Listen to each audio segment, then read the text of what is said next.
Ecocha exclusively represents Taiwan's specialty tea with over 25 years of immersion in the Taiwanese tea industry and tea culture. And today we are here checking out our new arrival of summer 2020 Alishan High Mountain Jin Xuan Oolong. And it's actually from a new source, so to speak, different from our regular source. You can read all about the details of that source on the product page. You just go to ecochateas.com, click on the tea menu and click on unroasted teas, and you'll find Alishan High Mountain Jin Xuan Oolong. And you can read all about it there. What we're going to focus on now is why we went to that source and also just how this batch tastes.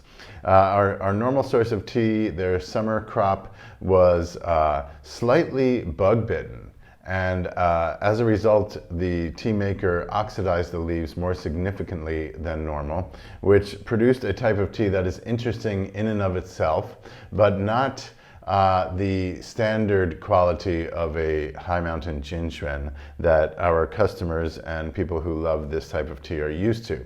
So we decided to go with a source that is someone who we know well. It's actually who we source our Alishan High Mountain Oolong from, and who we have sourced wholesale tea from repeatedly in recent years. It's a highly professional factory that works with their local community, buying their raw produce and processing it, and is in high demand from both local merchants and competition players here in Taiwan. So, beyond the details, the spring batch of tea was good and we enjoyed it. It was less milky in quality than it could be, but it had a really nice substantial flavor. And the summer batch, similar to last year, is particularly fragrant and very Jin Xuan-esque, if I may. It has a very pronounced buttery quality to the aromatic profile and even the flavor profile. I just brewed 9.5 grams of tea leaves, which are now here, in a 150 milliliter tea judging cup for 1 minute, and I brewed it for 3 times. This is still warm but cooled down significantly.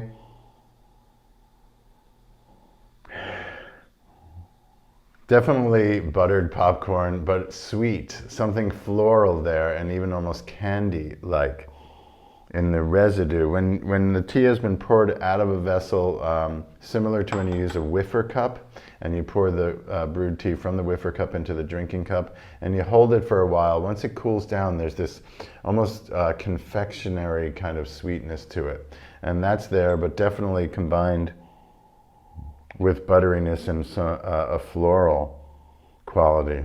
Very pleasing. The dried leaves look really uniform, very uniform in color and big enough. They look like they're mature leaves, but not overly mature. There's no pronounced yellowing in the leaves, which would indicate overly mature leaves. Yeah, a nice even batch in terms of its maturity and oxidation level. And the brewed leaves are more obvious in terms of what they look like once they're opened. And now that I look at the brewed leaves, they look, if anything, on the immature side. The stems are quite small. High mountain tea normally is offered without any stems being removed, so it's kind of the raw product, so to speak, or touched up product. And yeah, that's like one of the biggest stems, and that's still fairly small. And it doesn't have the classic summer growth where you can get a longer stem in between the leaves. These leaves look more like a spring or winter harvest in that they're not very far apart. So perhaps that's why it offers the flavor profile that it does. Let's go live with this. So deliciously buttery. It's amazing.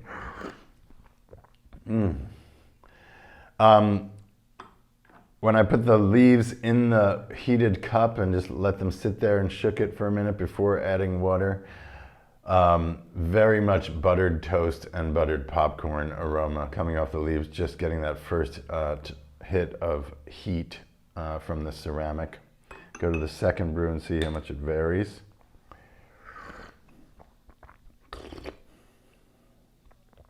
Thicker mouthfeel for sure. Definitely more body. Really nice, thick, smooth mouthfeel. More vegetal, definitely stronger. I went for it. 9.5 grams is a lot of tea in this little cup.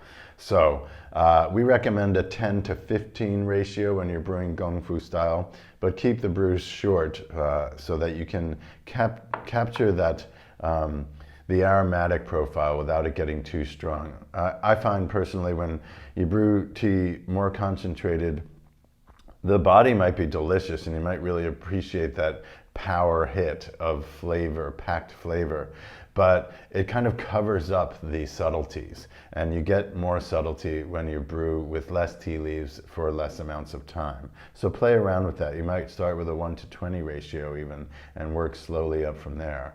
1 gram of tea leaf to 20 milliliters of boiling temperature water. Third brew.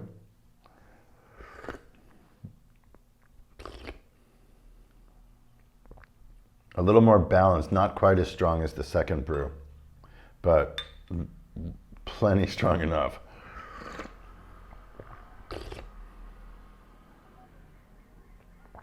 Yeah, the second brew is the strongest, and it offers that full, that it's not a tang, but it's that combination of sweet, bitter, and slightly astringent that makes everything pop. There's just like a loud flavor profile in there that's amazingly delicious and just really is the best thirst quencher there is, I think. It just coats your palate and your throat with some sort of cleansing factor that just quenches thirst really well and leaves that kind of floral, refreshing, lingering nose and aftertaste. Yeah, much lighter, softer.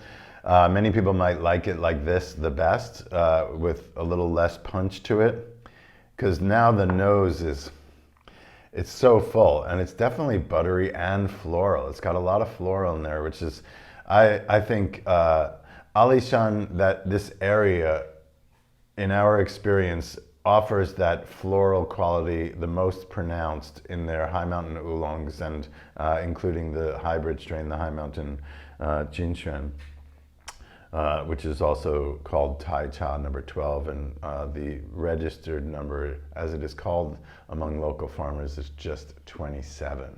It gets confusing, I know, but Jin Xuan is the name given to it.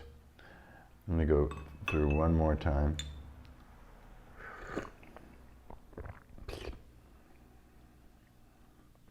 It holds its own. It's really nice, strong as well.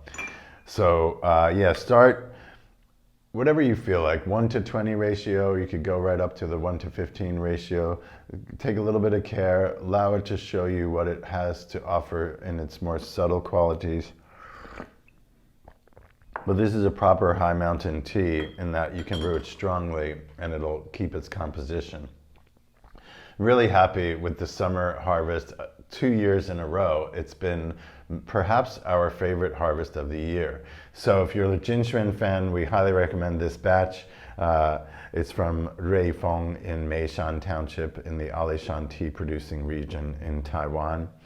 You can go to the website, as I said, ecochateas.com, click on teas and unroasted teas, and you'll find the product page for Alishan High Mountain Jin Xuan Oolong. And be sure to sign up for our newsletter so that you hear news of each arrival. There will be an upcoming Shanlinqi High Mountain Oolong summer crop real soon. And about anything that we're doing here on the ground in Taiwan in the tea industry. So sign up for our newsletter. If you haven't already, please subscribe to our YouTube channel and click like and share this video with anyone who you think might appreciate it. Thanks for being with us. See you next time.